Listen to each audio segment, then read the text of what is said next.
ચમોલીમાં હિમસ્ખલનમાં કુલ 8ના મોત, 7 હેલિકોપ્ટરથી કરાયું rescue operation. ઉત્તરાખંડના ચમોલીના બદ્રીનાથ પાસે માના ગામ નજીક શુક્રવારે હિમસ્ખલનમાં થવાના કારણે રસ્તાના બાંધકામમાં રોકાયેલા 55 મજૂરો તેમાં ફસાયા હતા, જેમાંથી બરફ નીચે દટાયેલા 46 શ્રમિકોને બચાવી લેવામાં આવ્યા હતા। આ ઘટનામાં 4 લોકોના મોત થયા હતા, જ્યારે 4 લોકો લાપતા થયા હતા, જ્યારે અન્ય એક વ્યક્તિ પહેલાથી જ ઘરે પહોંચી ગયો હતો, જેથી તેનો જીવ બચી ગયો હતો। દરમિયાન 2 માર્ચે પણ હેલિકોપ્ટર દ્વારા લાપતા લોકોને શોધવા માટે રેસ્ક્યુ ઓપરેશન કરાયું હતું, જેમાં 4 લાપતા વ્યક્તિઓના મૃતદેહ મળી આવ્યા છે, જેમાં અત્યાર સુધીમાં કુલ 8 લોકોના મોત થયા છે। હિમસ્ખલનની ઘટના બન્યા બાદ કુલ 50 શ્રમિકોને સુરક્ષિત બહાર કાઢવામાં આવ્યા હતા, જેમાં 4 વ્યક્તિઓએ સારવાર દરમિયાન જીવ ગુમાવ્યા હતા, જ્યારે અન્ય 4 લોકોના મૃતદેહ મળી આવતા કુલ મૃત્યુઆંક 8 પર પહોંચ્યો છે। ભારતીય વાયુસેનાના Mi-17 અને ચીતા હેલિકોપ્ટરને બચાવ કામગીરી માટે તૈનાત કરાયા હતા। વાયુસેનાના અધિકારીઓના જણાવ્યા મુજબ એક હેલિકોપ્ટર રવિવારે ઉત્તરાખંડના ચમોલી જિલ્લામાં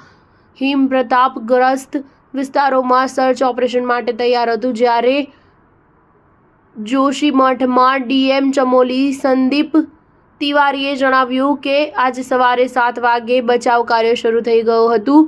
હવામાન ચોખ્ખું હતું। આર્મી અને એરફોર્સના 7 હેલિકોપ્ટર બચાવ કાર્યમાં લાગેલા છે। ઘટના બાદ ઉત્તરાખંડના ઉત્તરકાશી, ચમોલી, રુદ્રપ્રયાગ, પિથોરાગઢ અને બાગેશ્વરના હિમસ્ખલન અંગે ચેતવણી જાહેર કરવામાં આવી હતી। આમાં ચમોલી જિલ્લો સૌથી વધુ જોખમમાં છે।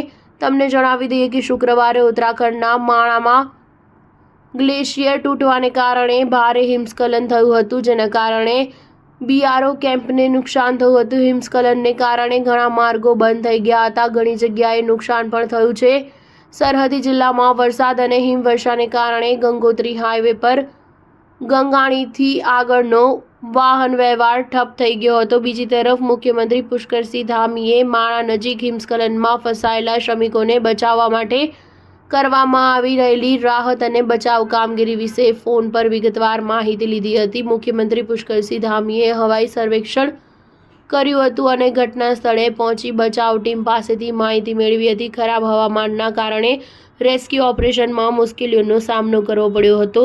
સીએમ ધામીએ રેસ્ક્યુ કરેલા શ્રમિકો સાથે પણ મુલાકાત કરી હતી। સ્ટાર ન્યૂઝ 7 હંમેશા સચ્ચાઈની સાથે।